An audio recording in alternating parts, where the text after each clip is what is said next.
We're recording. Excellent. Now, where did we leave off?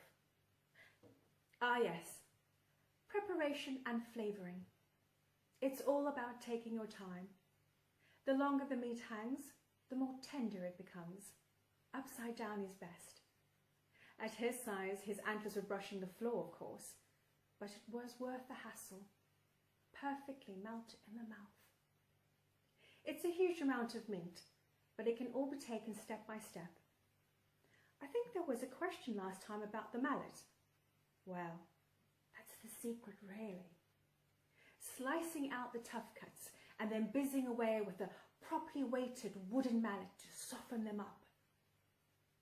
And then the softer cuts, well, I barely needed to do a thing.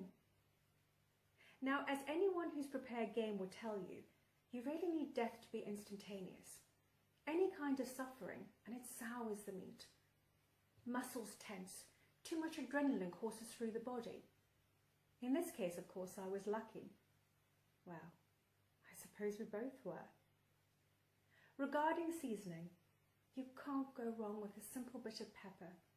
But if you want to be a little more avant-garde, well, I tried a maple syrup marinade on one leg, for example, and it worked a treat.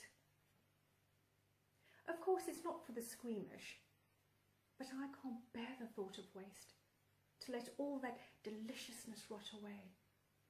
Well, it'd be a sin. The main thing I'd say is not too much salt. It's already got a lot in it, human flesh, like pork.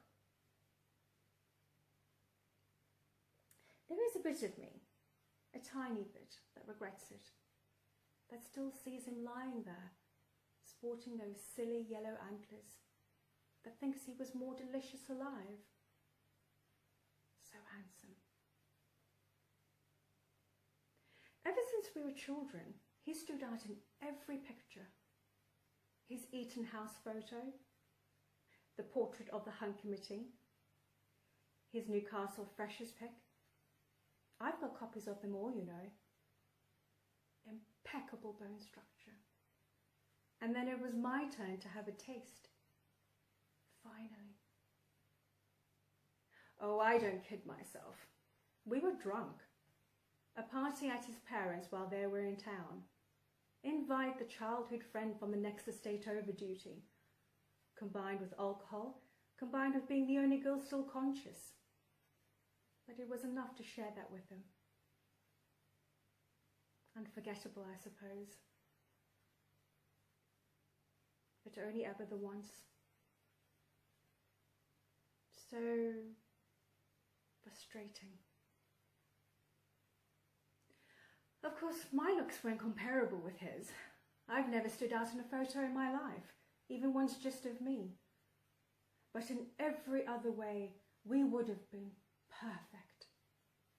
Both our fathers, masters of the hunt in their time. Equality in wealth and breeding.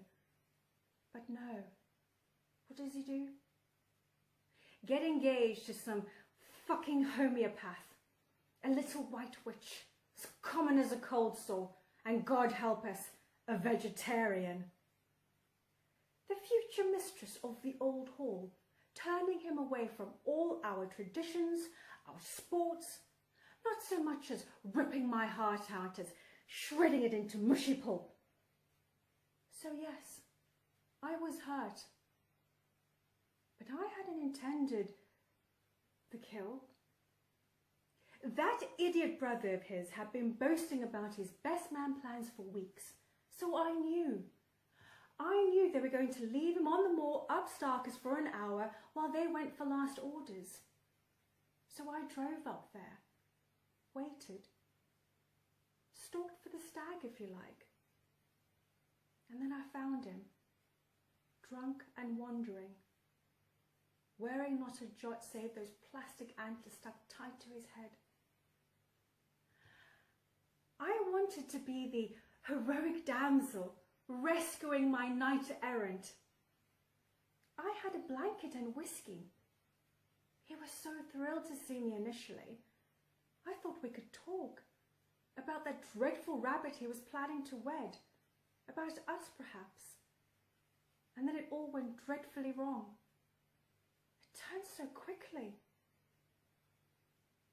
How he laughed when I opened up after all those years. The things he said. He took decades of friendship, and in one drunken rant, he ground them under his bare heel. He left me feeling like some disgusting, deluded leper. His sneer, his disgust as he staggered away.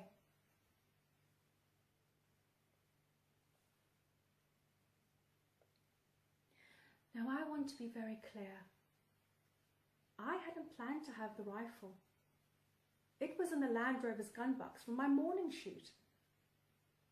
I brought it out to shock him, I think. I wanted him to stop and come back and try and fix some of what he'd ripped apart. But he kept on walking, in all his naked absurdity. So I fired to the left of him.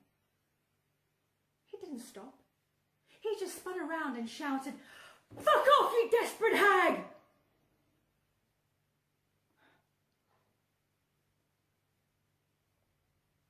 Just like that. Someone that could have been his soulmate.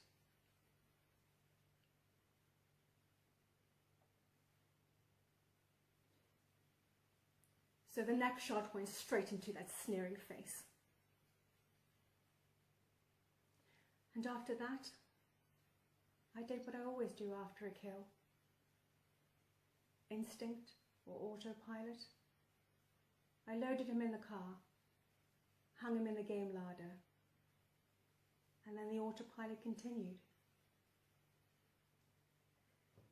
Anyway, like I said, I couldn't let all that deliciousness rot away. I'm happy to say it. That's why I don't want a lawyer fussing around here. I got what I wanted. One way or another, that final taste.